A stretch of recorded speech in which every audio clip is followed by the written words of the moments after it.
Good morning, everyone. It's a pleasure to have you here. First part of module number 3. We will see today some methodologies, so some interventions. We will be able to strengthen and improve the skills of women, mothers, and favoring some choices on the entire pathway. Now, to do so, at the very beginning, we will be talking about the first 1,000 days and birth assistance. So, assistance, upon delivery, and we need to, have a common interpretation tool of all the methodologies we will go through later. We will also explore some psychophysiological features, so the thoughts and the evolution of mothers. We will also be talking about maternity support activities and services. So let me start with the first 1,000 days. So from pregnancy to the first 2 years of life of the baby. Now, children here are so sensitive to the influence of the external environment. So this means laying the foundations for health, well-being, learning and development. And this is what will last for the rest of the life of babies. So we create foundations that are here to stay. They will have an impact on the health and well-being of the entire generation. So studies and research papers agree from psychologists, pedagogists, social scientists, neuroscientists, economists. So they all come to the same conclusion. So this means that with different tools, we are able to show the absolute importance of the first 1,000 days.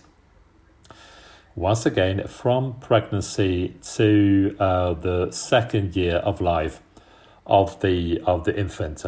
This is a fundamental, crucial, sensitive time for future developments of the person, but also in terms of the efficiency and effectiveness of prevention interventions.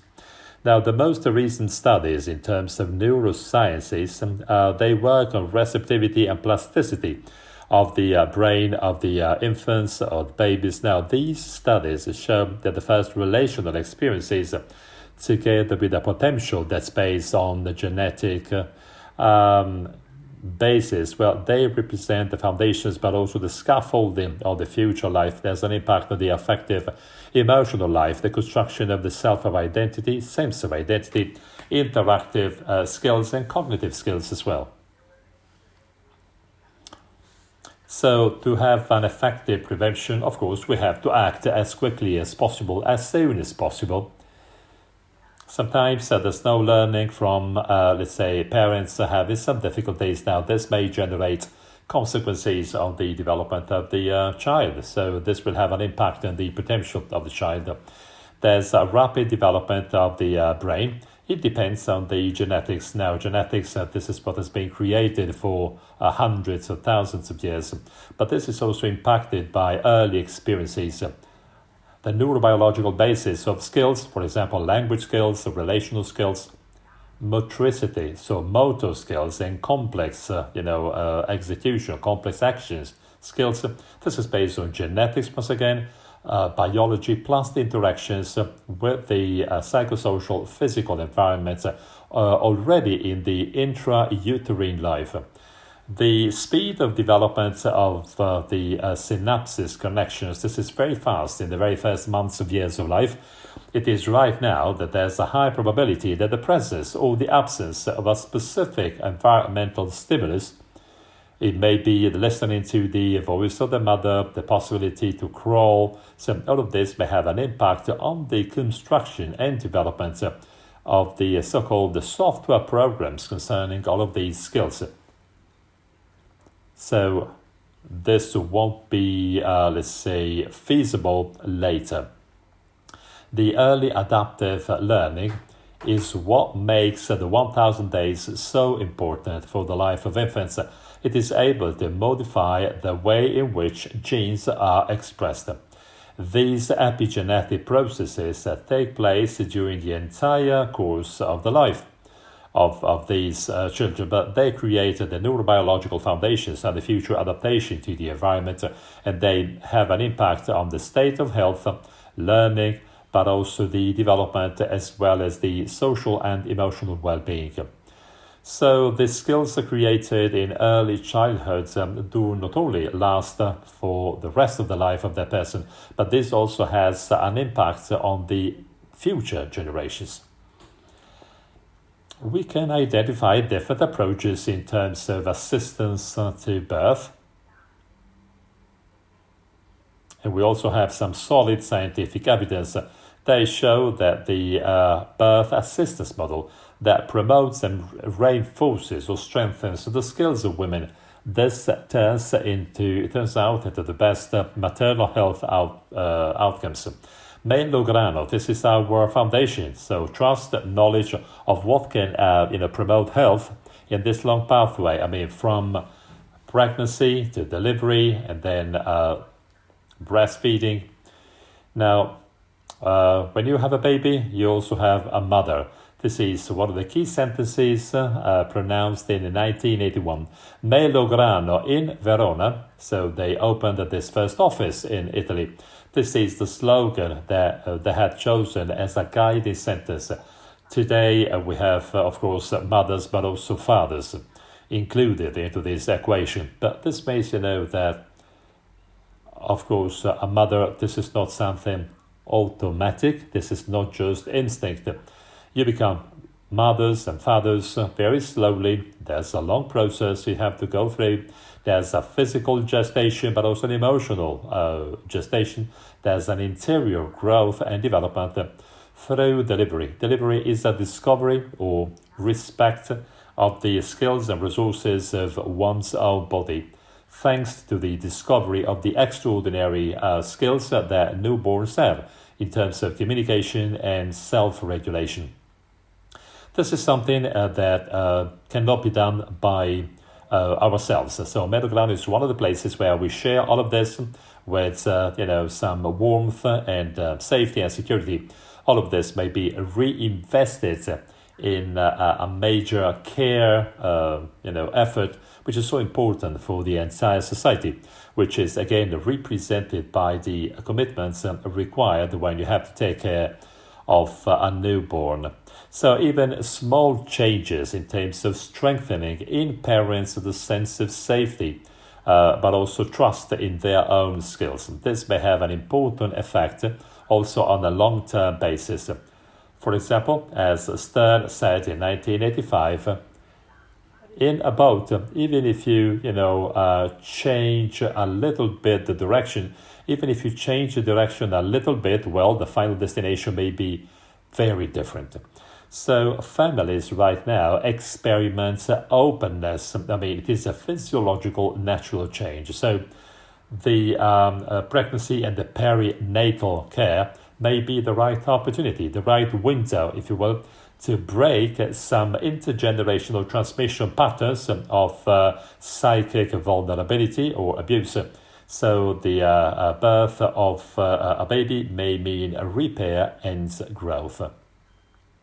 As for a birth, now, unavoidably, inevitably, this is a crisis, this is a transition, and it is one of the most intense events of the life of a woman, having a ritual value. So it is a sort of, a passage, a change. Many scholars have participated in the international debate on the humanization of birth. This is what happened between the 1980s and the 1990s, and all of this was triggered by Le Boyer, a French pediatrician, based on his book published back in 1974, Birth with No Violence. So, the birth, the presence or position of the partner, the quality of the first care to the newborn, all of this has a ritual meaning which is influenced by the culture we belong to. So birth or delivery is a ritual, so it legitimizes or delegitimizes behaviors and role expectations all around the relationship that will be created in the couple, between parents and the baby, the family, the social context, and so on and so forth. Again, it's a complex event in which we express psychology and also the relationships from the woman's side towards those who help her. It involves the environmental and social context around the woman. As a matter of fact, I'd like to briefly touch upon the recommendations of the World Health Organization, WHO, after years of work and efforts and research to scientifically assess the effects of the practices that were used routinely, so without any actual efficiency and effectiveness tests. So these recommendations are carried out so that all around the world the same assistance standards may be complied with. So pregnancy, but also birth. There's growing medicalization, so we have to be appropriately using medical interventions, for example, the induction of labor or C-section. This may also alter the delivery or birth experience. This only have to be carried out in risk or complicated situations. So even if we have some specific assistance criteria, the document repeats that every single experience is unique. So it basically recognizes the need for a personalized, customized service and assistance respecting the physiological times of labor and delivery. Some actions have been measured, and some of these actions not only were useless but also harmful. Those practices basically were offered to women delivering a baby in those years in Western hospitals. So this is what women expected. So we had, for example, shaving the pubic area, or delivering the baby in a position not chosen by the woman, maybe a supine position, the lack of people effectively important during labor, or even the separation between mother and the newborn during hospitalization, and many other practices. Now, these practices have a big emotional impact. So the woman felt lonely, and the role was let's say something like passive or lack of trust in our own skills. Now, in the past years, some improvements have been promoted. But anyway, this approach is still highly medicalized, generally speaking. There are differences between different countries, different regions, and even different hospitals. Now, differences are still very big. Now, as for the WHO recommendations, they are based on a principle. Every single woman has the right to receive the appropriate prenatal assistance, and they have to have a central role in all the aspects of this assistance, including the participation in planning or assessing the assistance itself. It has to be a dialogue, a two-way dialogue. This is a collaboration-centric relation between, the woman, soon-to-be mother on the one side, and the hospital on the other. Of course, we have to make sure that we recognize the competence of the woman. What is also very important is the relationship, concerning the woman or the couple. We need to have individualized, so customized assistance, not standardized assistance. This is another very important aspect. These recommendations are based on important social, emotional, psychological factors. These factors are so important if you really want to deliver the right assistance. Now, this means, for example, that the physiology of birth may be disturbed by some emotional conditions. It can also be complicated if you don't consider all of these aspects. So we have to consider strong hormonal balances. At the same time, they are very, let's say, delicate, and this is what the obstetrician told us. So this is an event that belongs to physiology. This is something that can be observed. This is what Lorenzo Braibanti told us. The wisdom of biological evolution has ensured over the long millennia that the mother was prepared to give birth, the child well prepared to be born, and both solid and suitable for building a strong relationship together, which is entrusted with the survival of the species. Now, maternity and paternity, as we have just said, well, this is a phase with major unbalance and big, deep change. It requires plenty of adaptations. But, this unbalance, if you will, together with this very special vulnerability that, pushes the mother towards creating a relationship to the baby. This is to facilitate, the sync movements. This makes it easier to meet the needs of the newborn. Also, mothers having very difficult situations, they strive, they want to offer their best to their babies, to their children. So this is a moment represented by openness and embracing change. Now, during pregnancy, we know that there's a new selective orientation process towards the baby. There is activation of parental behaviors and the predisposition to learn, to adapt the interactive modes to the requests of the newborn. During pregnancy, the baby not only grows within the body of his or her mother, but it also has a psychic identity, which is based on representations, expectations, dreams, wishes, and desires of every expecting mother. This is, a baby, oniric baby, together with expectations, fears, and desires of the mother-to-be. She's thinking of this new role of hers, taking care of the baby, and this generates ambivalence on the need to negotiate between their own needs on the one side and the needs of the baby on the other. There may be uncertainties on the skills required, taking care of the baby, especially considering some representations on the maternal role. Sometimes, they clash against, some non-gratifying, non-rewarding personal experiences. So it is not possible for some women to identify themselves as a good mother. We talk about transition to parenting because if you do this, we just have taken into account an evolution step, but at the same time we move towards a new identity that enriches history, but at the same time the history, but also the story, is modified permanently.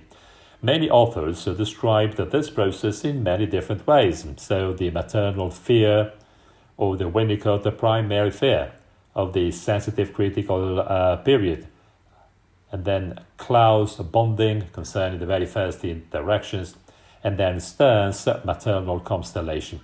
Now, this is a process that takes into account plenty of efforts which are very specific. This means that some women may feel, insecure and vulnerable. They are physiologically worried because they fear they are not able to take care of the newborn, understanding languages, so as to be a sensitive mother. And Basie Hansworth says, now, sensitivity is the possibility to be in sync with the baby, sending the right communications in the right time, the right ways in order to meet the needs of the baby.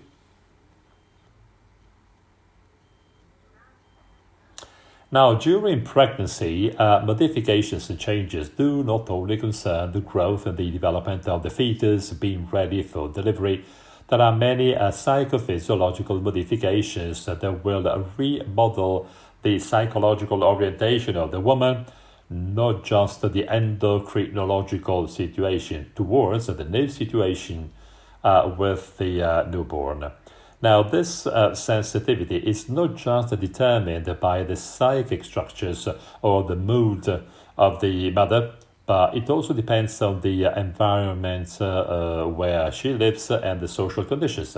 For example, a mother supported by her partner, her mother, obstetricians, and other, social workers or, caregivers, well, she can focus in a better way on the needs of the baby versus some other which is, alone, and she feels threatened and overburdened. Fathers are also concerned into this process. There's an implication and involvement, just like the primary maternal or fear, but it's also a question of protecting the partner, so the woman. The time preceding birth requires both parents to have a psychological rebalancing with the integration of the roles of parent, expecting parent, partner, and mother or father. So this new psychological system, together with the fact that the woman puts energy and attention inside of her towards the baby about to be born, this may be generating difficulties in her partner. We know there may be psychosomatic problems, little incidents, paternal depression before birth. The Parent European Project, for example, offers answers to these difficulties. It promotes active paternity, and through the integration of different perspectives concerning, for example, the development, but also the health of the baby, the well-being of a man, a woman, and the couple, prevention of violence, gender equality, and sharing care. So I'm encouraging you to read these texts.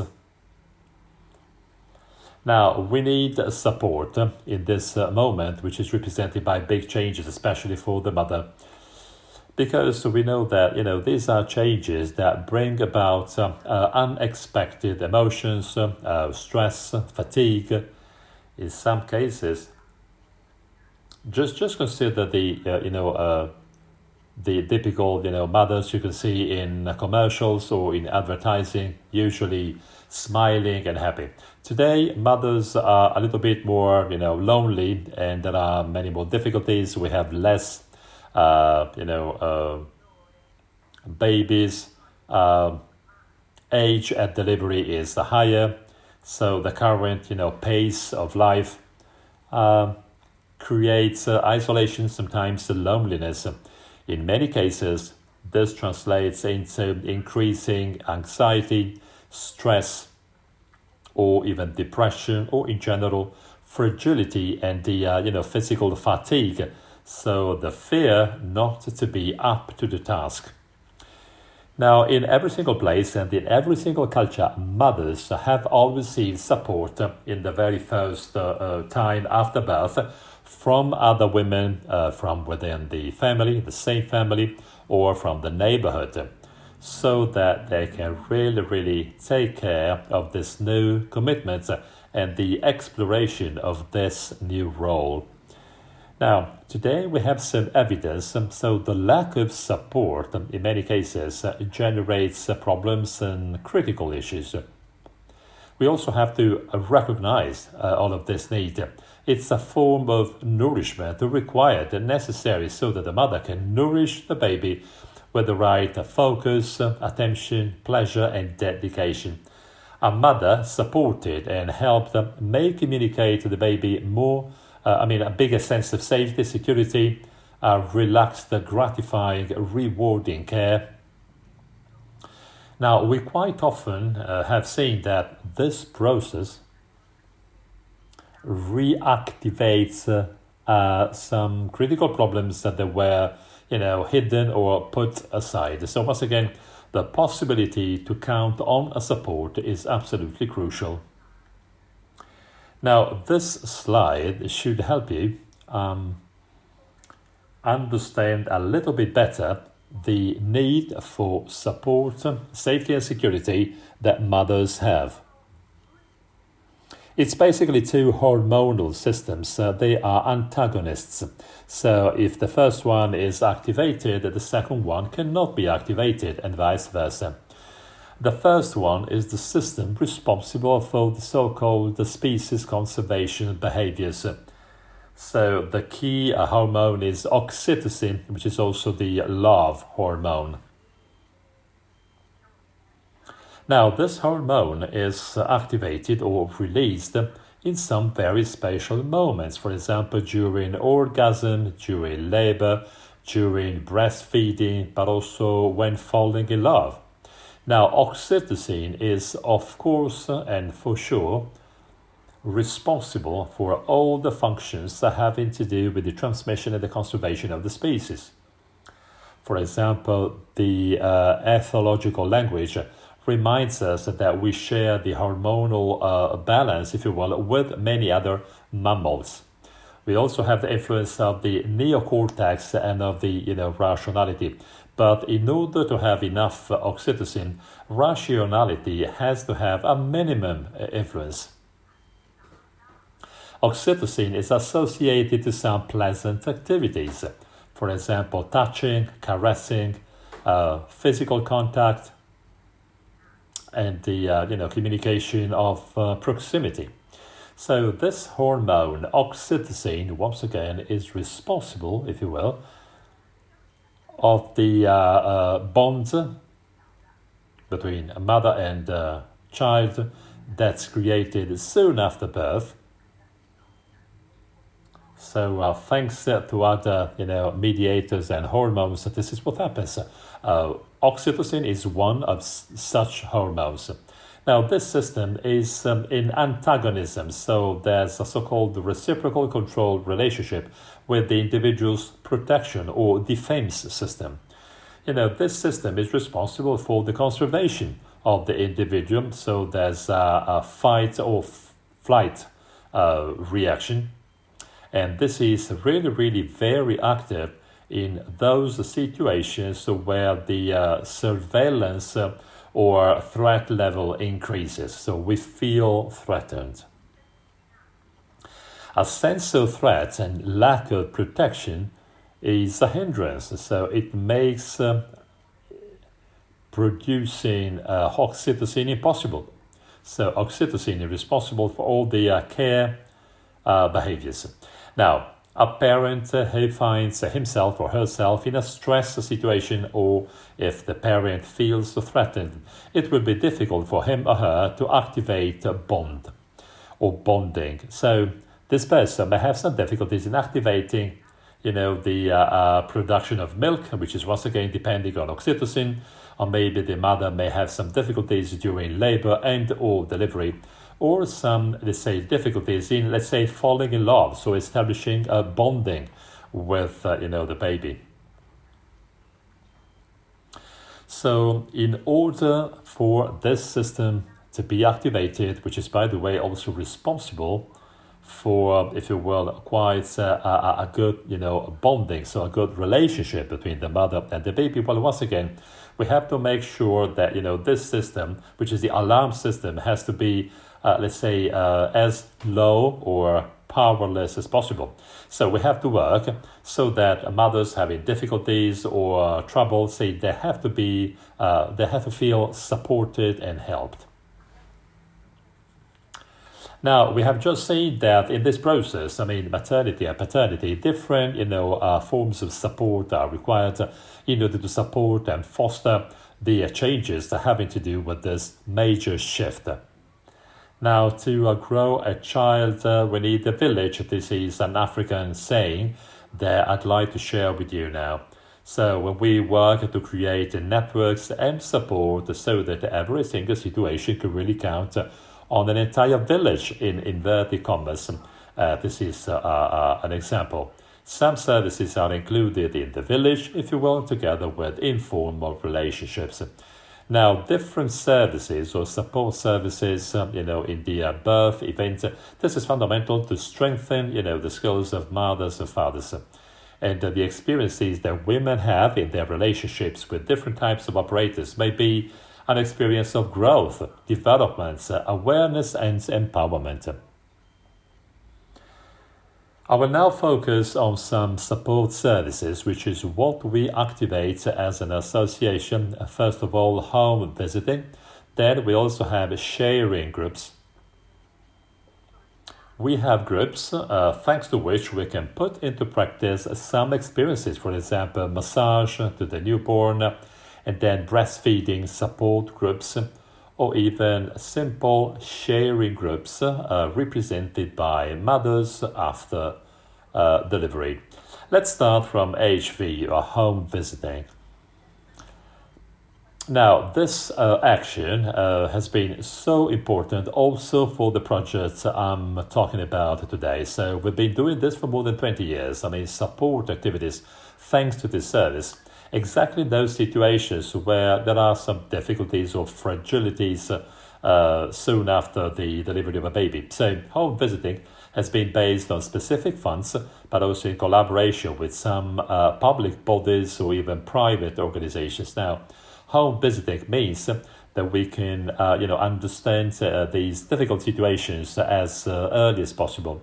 Now, the contents and the methods of home visiting, depending on the criteria that have been presented by WHO back in 2006, include a systematic action which is based on early support to parents. We also have another activity that's now an international activity. So this is based on scientific research, and we can see the following key points. First of all, the quality of the attachment relationship. This has important consequences on the development of the baby. This relationship can be favored by protective factors, but it may also be frozen or blocked by risky situations. A predictive, if you will, event has to work on protection. It has to be started as early as possible in the very sensitive period, which is from birth to the first year of life. The high-risk social groups are misusing the healthcare services, or maybe they just use emergency services. So it was absolutely necessary to think about new types of interventions. Actions taking into account all of these specific situations. So based on this, we have created specific projects, a specific methodology in order to reach the babies, the newborns, but also the families having a high risk of psychological social difficulties, because sometimes spontaneously they don't go to services, or maybe they cannot use services the way they should or the way they could. So in those families, thanks to this service, we would like to reduce the risks of isolation, loneliness, following, for example, of demographic phenomena, social, economic, and cultural changes, which is what happened in the past decades. We also would like to create a safe attachment or bonding in the mother-baby relationship. And of course, if we see difficulties, well, those families may participate in a network of services and or resources made available in the local community. Some projects only concern some situations where there's very well-defined psychosocial risk situations. In other cases, we have had a universal approach, so to say. So the ideal situation may be the following. We may have the blended programs. We have the progressive universal approach, and we may offer some services and meetings. Now, this is what we offer to all the families where a child is to be born. So there may be frequent meetings or long-lasting interventions. Well, this can be done to some families. Maybe social services know about these families, or maybe we find out that there's a home visit, and we find out that there are problems. So they have huge, deep needs. In the list of requirements for success, we have the prenatal start of these programs, the high skills of the staff, and the interventions that may last 1, even 2 years. And we know that this long-term, situation generates better outcomes. So let's go through some of the methodological points together. First of all, home care. This is one of the key drivers of this type of intervention. Now, this is something that can only take place at home.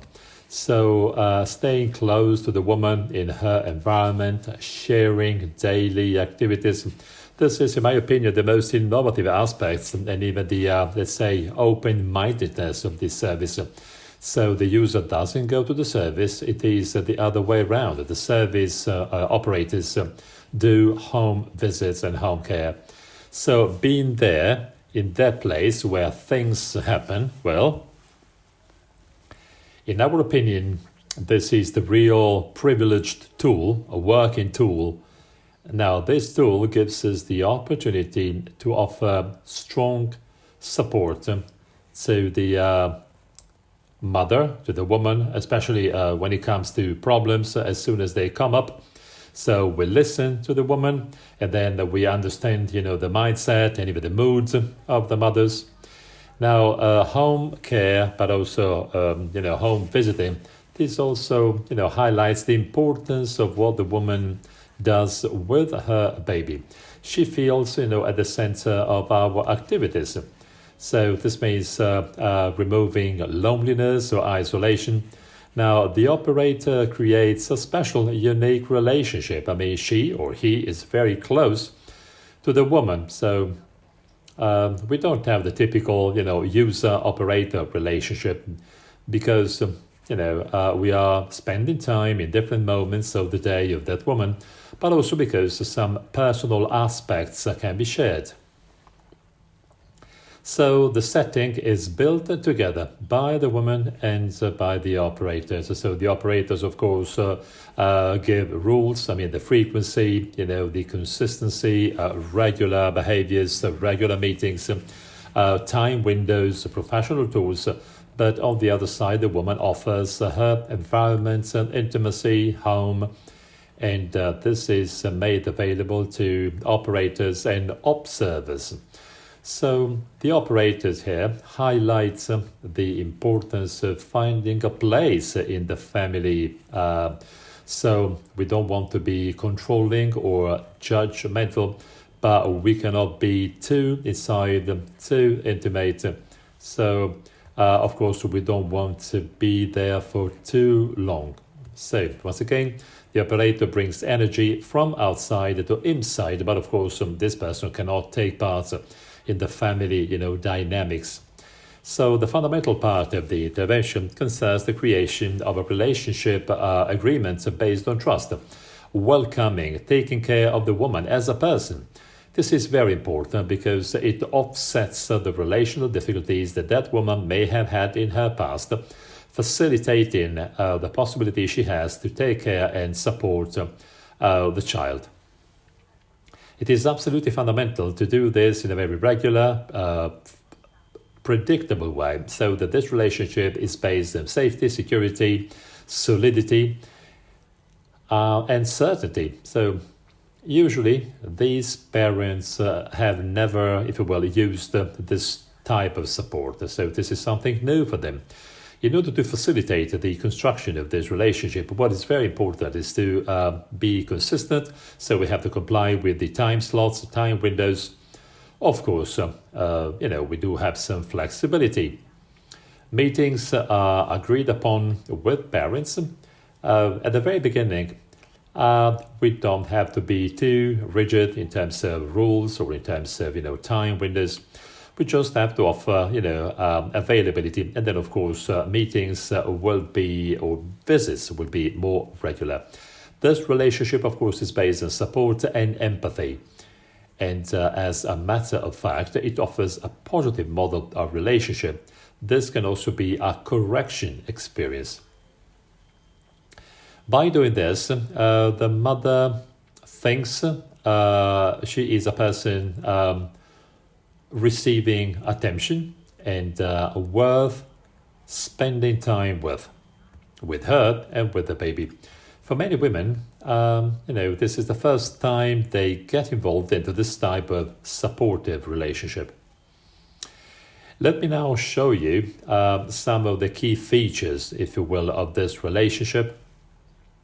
This is a supportive relationship. Now, the operator doesn't replace the mother, so it is a support. Once again, This means conveying trust to the mother in her skills, strengthening, empowering skills. And now, once again, this means we have to be able to discover, if you will, the resources, competence, and skills. All of this will be activated in her relationship with the baby. So, of course, let's say that we have to interpret or to understand skills. We also have to do empowerment. So we have to make skills visible. Once again, we have the non-directivity, which is a very important aspect to say. We have to avoid the rigid prescriptions or indications or rigid rules. What we want to do is be there because we would like to offer specific encouragement or stimuli for personal reflection.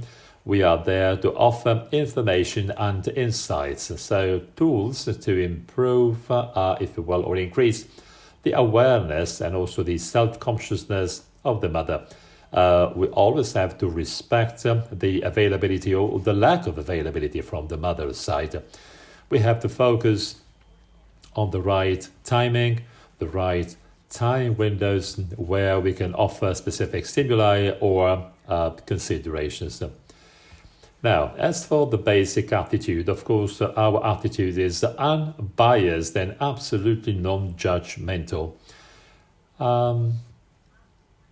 So the attitude is unbiased, and maybe we have to focus on understanding or focusing on bias. Some bias may be there.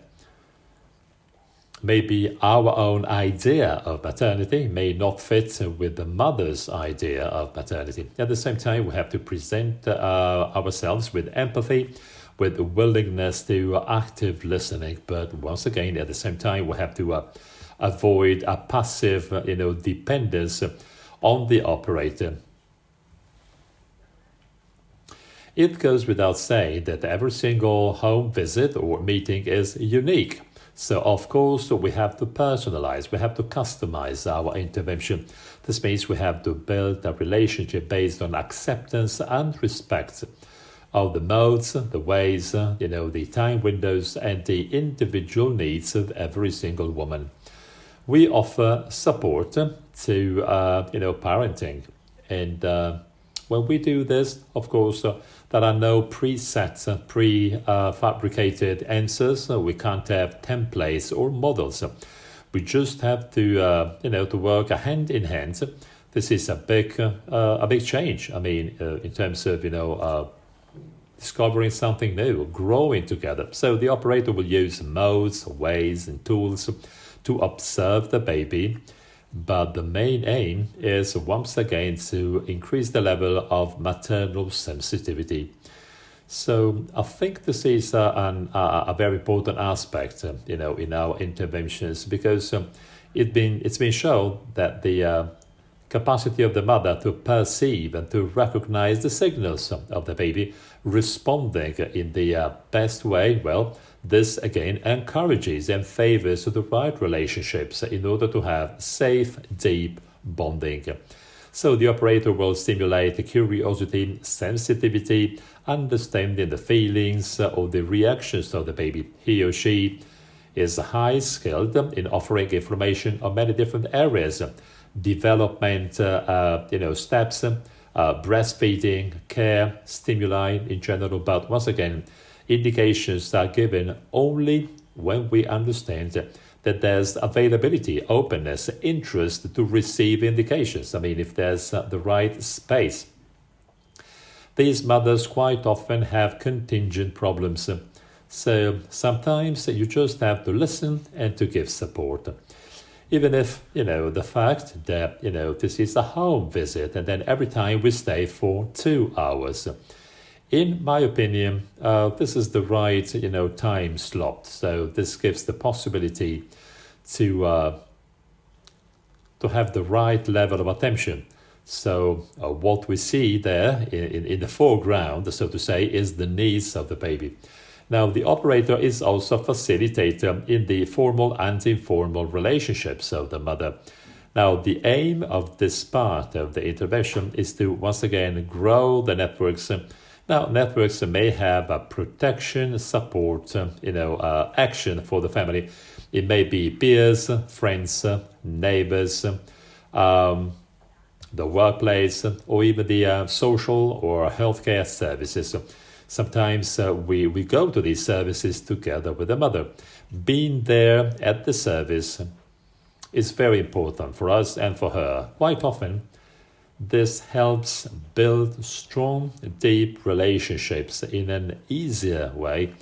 This means that, when the service is no longer available, anyway, we know we have built a deeper, stronger relationship, a constructive, a positive relationship with that service. So, in all of these actions, the operators have to know what and where the boundaries are.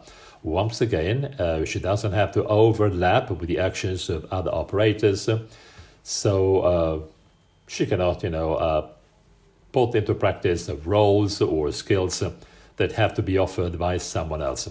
This person, the operator, is a mediator, facilitating relationships with other services, because she also helps the woman understand the functions of every single service. So home visits is not the only intervention offered to families having some difficulties or women having some trouble. So an important aspect is, once again, the word facilitation. So we have to construct, build, and activate networks. What is also crucial is to have specific regular supervision activity throughout the entire project. This is aimed at monitoring the work done, defining the scope of intervention, but also identifying the limits of our interventions. I have to say that also the entire group has an important function in strengthening the motivation of operators. So we share experiences. At the same time, we can enrich and improve our own training and skills. This is also happening thanks to mutual exchanges, but also thanks to the experiences of other operators and other mothers.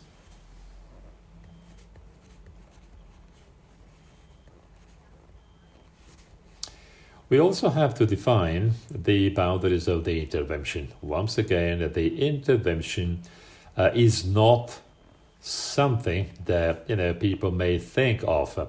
This is not a psychotherapeutic intervention. So, of course, this is not a home psychotherapeutic service. The support is much broader, wider. I think that it is, close to the emotion, it is psychological, but it is also social.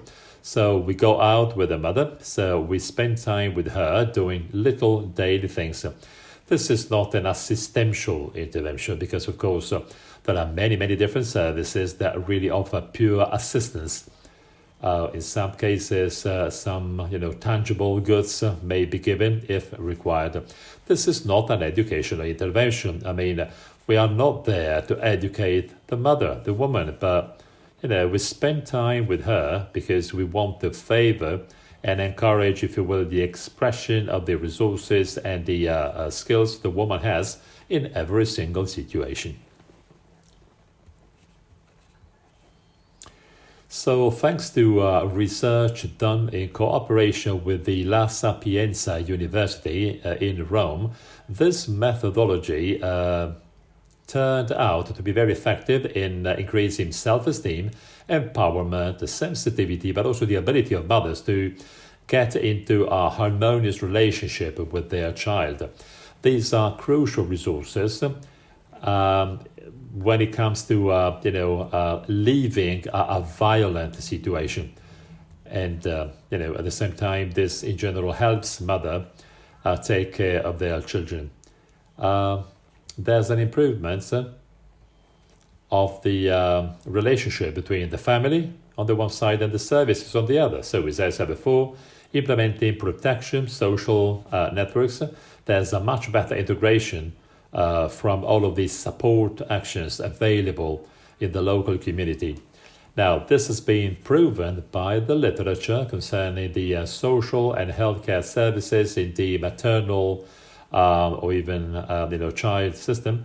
A recent study tells us that the home visit programs are very promising because they fight back domestic violence during pregnancy and its consequences. So, considering our experience, home visiting turned out to be very useful for many different reasons. We've been doing this for more than 20 years. So operators, at a certain moment in time, they started, listening to women talking about current or past violence. So these experiences also helped us define and put together the project, which is what we have implemented and that I am presenting right now. But I can tell you that soon after the experimentation of the project, the number of mothers who have chosen us, because of course they wanted to create a supportive network trying to abandon a violent system, well, this number has increased. Now, all of these systems have been, let's say, used by mothers because we are now open, available to listen to these stories.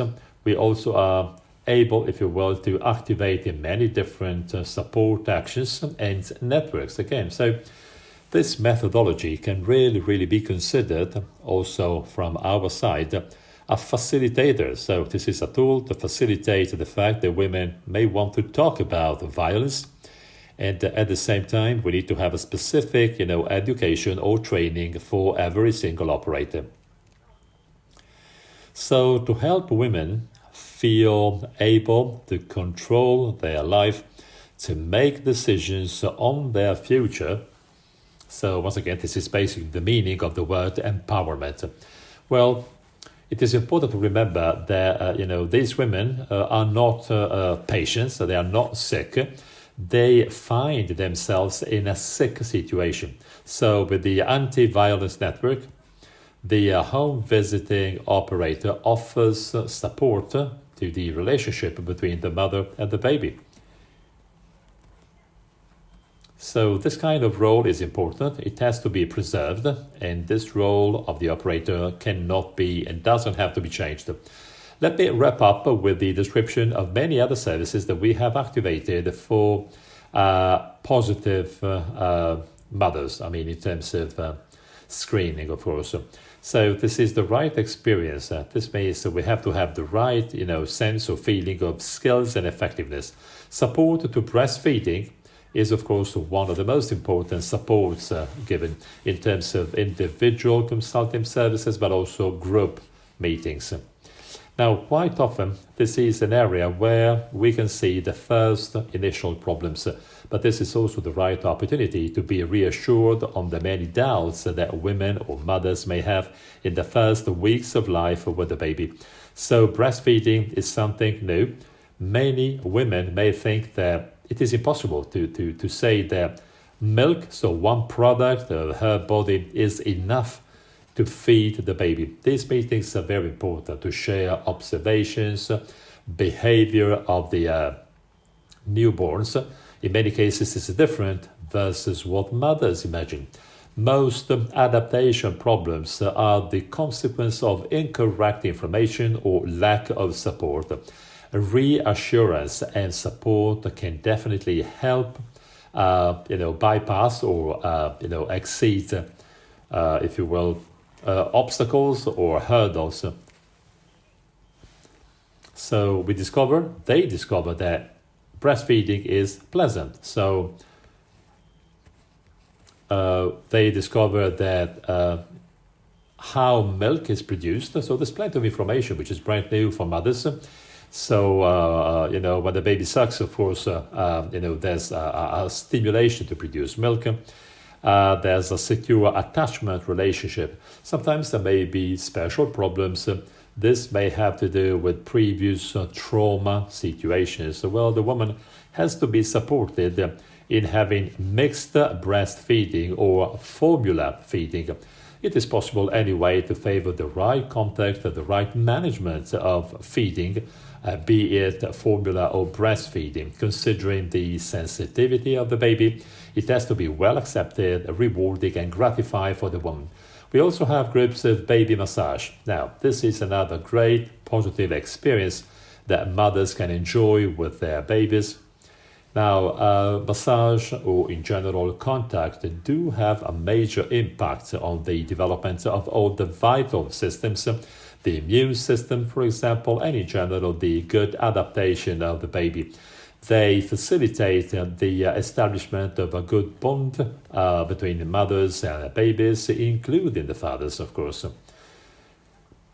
We know that the skin is the largest organ we have in our body, and the touch, considering the 5 senses, is the one that develops first, starting from the 6th week of gestation. The fetus has always felt a contact around it, receiving sensory stimuli. So we can favor or continue, once again, this continuity of relationships. So the intrauterine, but also the extrauterine life. Of course, we have to pay attention to touch and contact. We have to support the mother, encouraging the mother because she's starting to know her baby. Being touched, caressed, massaged.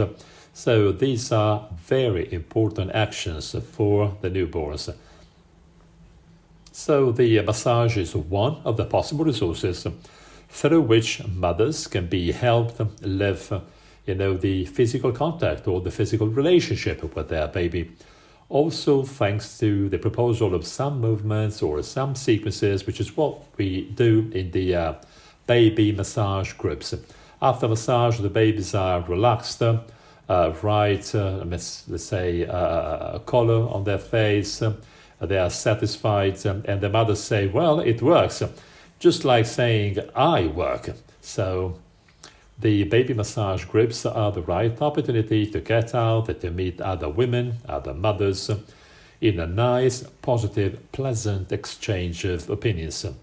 We also have the support groups after birth. We call them mothers' circles. Now, these circles have a high rate of participation, well, especially during and after the pandemic. So I'm talking about the online support. There's a strong need of sharing because of the forced isolation and lockdowns that we have all experienced. This means mothers are now looking for new possible ways of spending time together. So it's just like going, or having home visits, visiting every single woman, but at the same time, online systems make us feel together. So sometimes online systems are very easy systems to foster participation. I have to say that in the support groups after birth, what happens very often is to share difficult things to say when it comes to maternity. And, this happens in a very warm, welcoming, non-judgmental context, so where there is mutual, reciprocal interest. Now, this has allowed many abused women to share the ambivalent feelings towards the baby, but they have understood that this was also the experience felt or lived by other mothers. So we've been able to activate a tolerance process towards the sense of guilt. And, this sense of guilt has been quite often, reprocessed and removed. So the group allows to receive support. And, this means activating, mobilizing resources in favor of building the right relationships with the newborn. The group helps women to face the difficulties, and groups makes women feel less lonely. So once again, there's more socialization. Now, these mothers now keep meeting. They share, maybe they have a walk together, even out of the formal groups. I have to say that in all these groups, we have, brought about another awareness. I mean, you can meet women that are receiving a form of violence from the partner in this period of life, or maybe this is something that they have experienced in the past.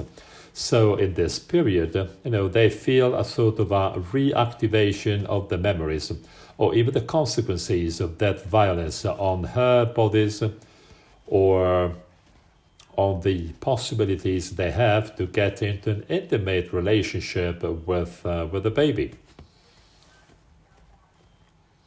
I have to say that this was sort of a natural, very important action, and this has been highly appreciated by many participants. So they have thanked us for this. There's been plenty of solidarity and support with the women who decided to share the violence histories they went through. Let me close with the words of Sophie Marinopoulos from Greece. She's a writer, and in her book, she offers us many beautiful words, helping us taking care of the most painful aspects of becoming mothers. So they are the intimate expressions of every single mother, and that this is the most difficult part to say and to share. So, these are the beautiful words from Sophie Marinopoulos. Treating future mothers requires a technique, a surveillance, medical guarantees. But for taking care of them, it is essential to add the word to all this. Talking to mothers, supporting them in the expression of a new, sometimes disturbing emotional saying is indispensable in our case. It is both a therapeutic but also a preventative tool.